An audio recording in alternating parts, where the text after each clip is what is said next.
চট্টগ্রাম বন্দরে গলার কাটা হয়ে দাঁড়িয়েছে নিলামের পণ্য। প্রায় 10,000 কন্টেইনার ভর্তি এসব নিলামযোগ্য পণ্য দখল করে রেখেছে বন্দর ইয়ার্ডের প্রায় 20% জায়গা।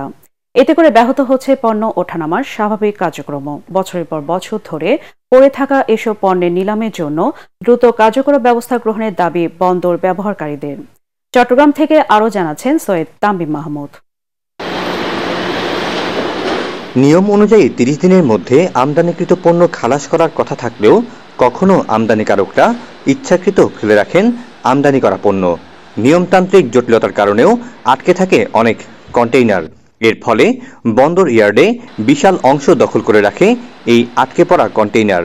গেল 25 নভেম্বর চট্টগ্রাম বন্দরে এমন কন্টেইনার ছিল প্রায় 10,200, আর বন্দরে এদিন মোট কন্টেইনার ছিল প্রায় 35,000 একক। অর্থাৎ মোট সংরক্ষিত কন্টেইনারের মধ্যে প্রায় 33% কন্টেইনারই নিলামযোগ্য। ওয়ালটন এসিতে ইনস্টলেশন একদম ফ্রি। তবে কাস্টমস কর্তৃপক্ষ বলছে, ডাম্পিং স্টেশন ও আইনগত জটিলতা ছাড়াও নানা কারণে খালি করা যাচ্ছে না এসব কন্টেইনার। এ নিয়ে বন্দর কর্তৃপক্ষ আছে বিপাকে। তবে দ্রুত সময়ের মধ্যেই ইয়ার্ড খালি করতে কাজ করছে তারা। 60% রিজার্ভ ভ্যালু, 60% না হলে আমি এটা দিতে পারবো না। 60% না হলে আমাকে আবার সেকেন্ড নিলামে যেতে হয়। তখন দেখা আবার 1 মাস দেরি হয়, সেকেন্ড নিলামে গেল।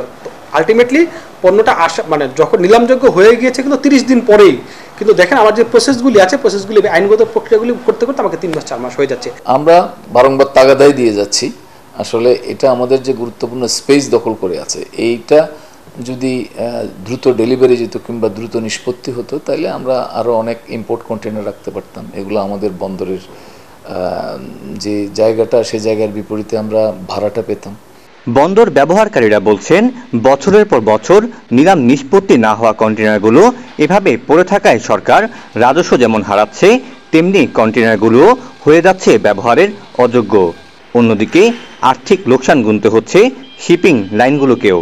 যে পণ্যগুলো রয়ে গেছে সেই পণ্যগুলো কিন্তু বিভিন্নভাবে কিন্তু এগুলো আমদানি করা পণ্য, এবং এই পণ্য আমদানি করতে কিন্তু আমাদের যে দেশ থেকে কিন্তু ডলারগুলো চলে যাচ্ছে, সেই ডলারগুলো আসার কিনে আনা পণ্যগুলো আমরা যদি ধ্বংস করতে হয়, তাতে করে আমাদের একভাবে বলা যায় যে পণ্যগুলোর বিপরীতে আমরা ডলারগুলোই ধ্বংস করছি। আইনের পরিবর্তন তো অবশ্যই দরকার, কারণ একটা মালের জেনুইন দাম আছে।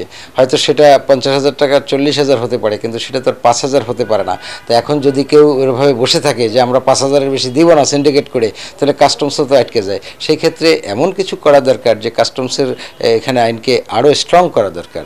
সম্প্রতি দাম না ওঠায় 74টি গাড়িকে স্ক্র্যাপ আকারে নিলাম করার সিদ্ধান্ত নিয়েছে কাস্টমস কর্তৃপক্ষ।